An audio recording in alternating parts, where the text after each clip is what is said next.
महिलेच्या घरात घुसून जबरदस्तीने तिच्यावर अत्याचार करणाऱ्या ट्रक चालकावर अत्याचाराचा व अनुसूचित जाती जमाती अत्याचार प्रतिबंधक कायद्यानुसार फौजदार चावडी पोलीस ठाण्यात शुक्रवारी गुन्हा दाखल झाला आहे.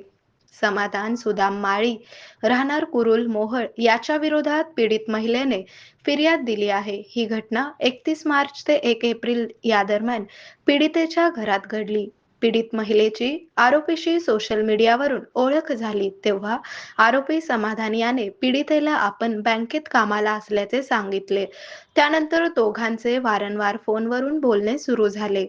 आरोपीने पीडितेला आपण लग्न करणार असल्याचे भासवून तिच्यासोबत जबरदस्तीने अत्याचार केला. त्याच वेळचे व्हिडिओ आरोपीने काढले. त्यानंतर झालेल्या वादामुळे पीडिता ही आरोपीपासून दूर राहू लागली. 31 मार्च रोजी रात्री 10च्या सुमारास आरोपी हा पीडितेच्या घरी येऊन पैशाची मागणी करू लागला. पैसे न दिल्याने समाधान हा पीडितेला मारहाण करू लागला. हे भांडण शेजाऱ्यांनी सोडवले. त्यानंतर आरोपी बाहेर जाऊन पुन्हा रात्री पीडितेच्या घरी येऊन जबरदस्तीने अत्याचार केला. आरोपीच्या तावडीतून सुटल्याने पीडितेने आरोपीला आतील खोलीमध्ये डांबून ठेवले.